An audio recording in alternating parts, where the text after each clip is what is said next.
Aku mulai memperhatikan sekitar bis ini. Sepi sekali tumben. Aku melihat sisi sebelah kiri dan kanan bis yang hanya ada pohon menjulang tinggi dan bekas warung-warung yang sudah tidak berpenghuni. Penumpang mulai panik. Lampu dinyalakan.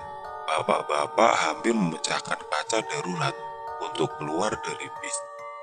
Di belakang waktu itu kebetulan sepi, dan hanya bis-bis yang lalu lalang dan menolong bis kita yang di pinggir jalan. Semua panik.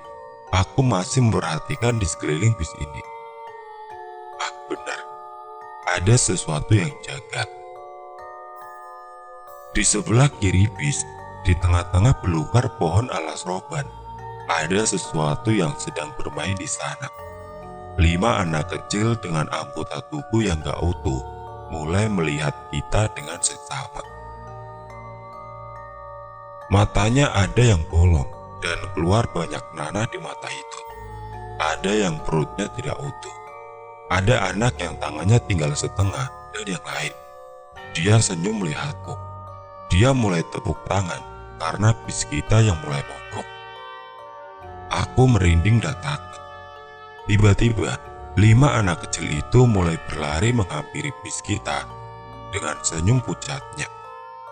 Dia sepertinya senang dan ingin bermain dengan kita di bis. Ayat kursi ku baca.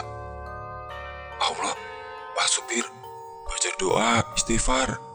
Aku mulai ke belakang. Bapak semua, istighfar ge, mohon ampun. Astagfirullah. Dan ternyata, lambat laun Pak sopir sudah mulai bisa memainkan koplingnya dengan baik. Anak kecil itu masih berlari, mengarah ke bis kita. Dan akhirnya, bis kita mulai bisa menanjak dan mulai berjalan dengan lancar. Aneh sekali, itu jalur yang biasanya ramai, tapi di sana sangat sepi dan penerangannya masih minim. Setelah tanjakan, bis mulai turun tanjakan. Naas, bis kita akhirnya mati secara tiba-tiba dan harus menepi untuk dibenerin sama si sopir dan kenek tersebut. Mungkin gara-gara mainin kopling tadi. Setauku ada yang rusak dan akhirnya kita turun semua untuk menunggu bis itu benar dan sampai di Jepara dengan selamat sampai tujuan. Kita semua turun waktu itu. Ada bapak yang katanya asam kelamaan di bis, gak bisa rokok dan akhirnya ngerokok. Ada yang ambil selimut dan digelar buat tidur di tengah alas roban ini. Katanya, asalkan rame, bapak itu berani. Aku waktu itu cari makan. Aku tidak sendiri. Dulu waktu itu aku nyari makan bareng Pak Wawan. Nama samaran. Nah, ini nih yang bikin aku memilih-milih tempat makan yang jelas di tengah malam. Pak Wawan, aku lapar Pak. Mau nyari makan kemana ya enaknya? Malam ini aku lapar ya Pak. Dek, biasa di jalur lama ada warung-warung, tapi kok nggak ada ya? Oh, ini jalur lama tak Pak? Iya nak, coba kita jalan ke arah sana. Akhirnya kita nemu warung yang cukup menjerok masuk ke alas roban. Kami mulai jauh dari bis yang kita naiki. Lampu kuning menyala di tengah rimbunya pohon.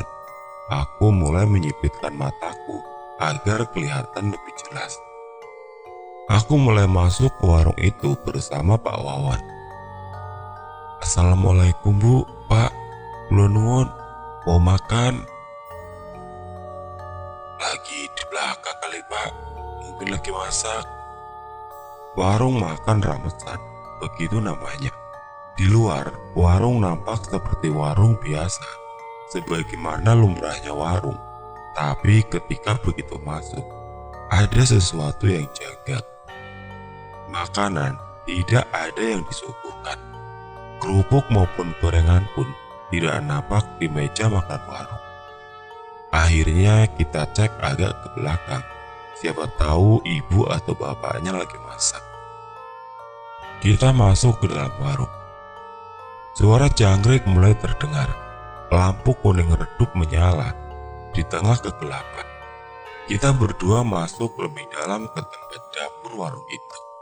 Tapi tiba-tiba Pak Wawan jatuh. Dek, Pak, kenapa? Jatuh nendang apa? Ada yang dorong Dek di belakang, tapi nggak ada siapa-siapa. Enggak Pak.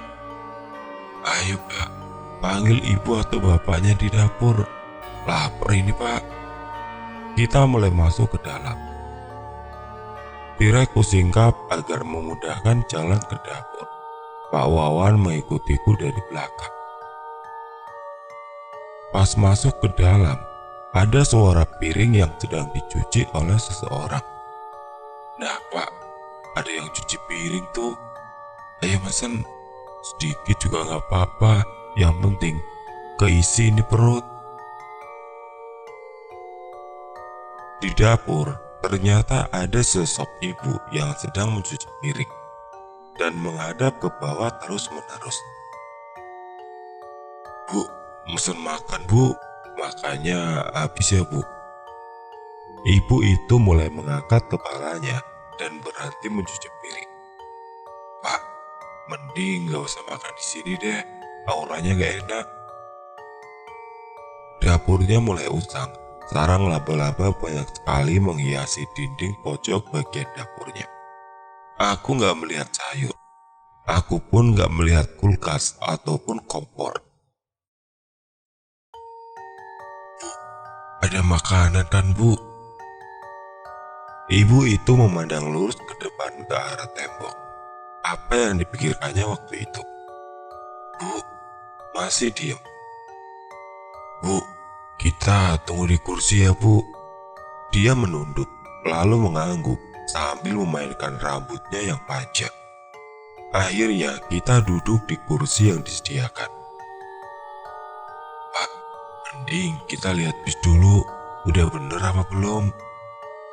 Oh iya, jangan-jangan kita ditinggal lagi. Akhirnya kita berjalan keluar warung sebentar dan melihat bis itu masih dibenerin dan kemungkinan akan lama. Kita balik lagi dong ke arah warung tadi karena belum dapat makan. Pas kita mulai masuk warung, ada dua orang yang menghadap tembok dan membelakangi kita sedang mempersiapkan makanan buat kita. Ibu itu mulai mengangkat kepalanya menghadap tembok lagi, namun tangannya menyiapkan makanan untuk kita.